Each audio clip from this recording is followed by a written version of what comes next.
We are going to try to solve together problems related to collisions and explosions, and to do so we are going to use the law of conservation of momentum. And for example, let's look at Superman. Superman is flying and it hits the ball.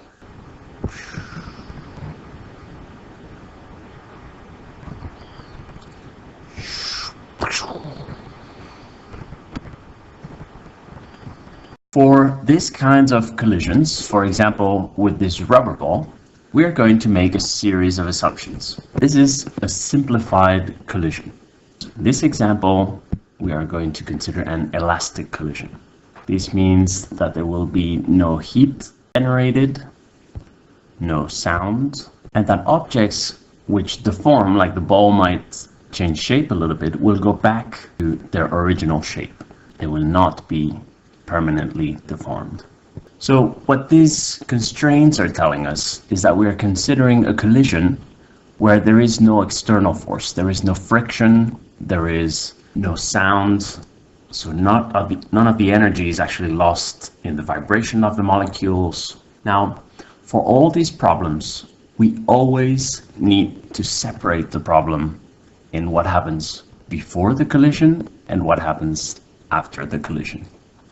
So let's do that. So here is our situation. Superman is flying at 10 meters per second and all of a sudden comes across a giant rubber ball. The ball is actually stationary, so the speed of the ball is 0 meters per second. Now Superman has a mass of 100 kilograms, a lot of muscle there, and the ball has a mass of 20 kilograms. Now, after the collision, Superman keeps going with a speed of 7.14 meters per second. Now the question is, what is the speed of the ball? So given all this information, what is the speed of the ball after the collision? So if there are no external forces, and using the conservation of momentum, we should be able to find the answer. You recall, the general rule is to look for the sum of all the momenta before. So each momentum, we add them and we get the total momentum, and then find the total momentum afterwards. And these two numbers should be equal.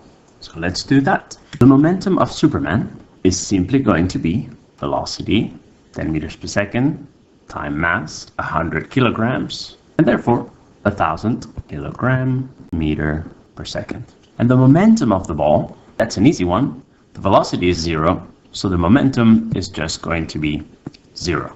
Now if we add them together, a 0 plus 1,000 is simply 1,000. So the total momentum of the system on the left is simply 1,000 kilogram meter per second. Now let's find all the momenta on the right. So Superman, again, the mass hasn't changed, so it is 100 times 7.14, that is 714 kilogram meter per second.